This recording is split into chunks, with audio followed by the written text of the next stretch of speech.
Next exercise I call hinge and swing. You hinge at the hips, sweep your arms back, and then thrust your hips forward, arms swing overhead. Here's your beep, 30 seconds starts now.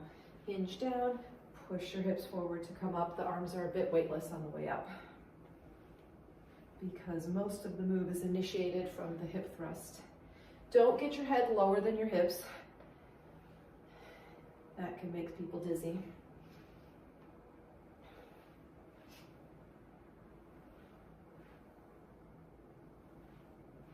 Almost done on this one.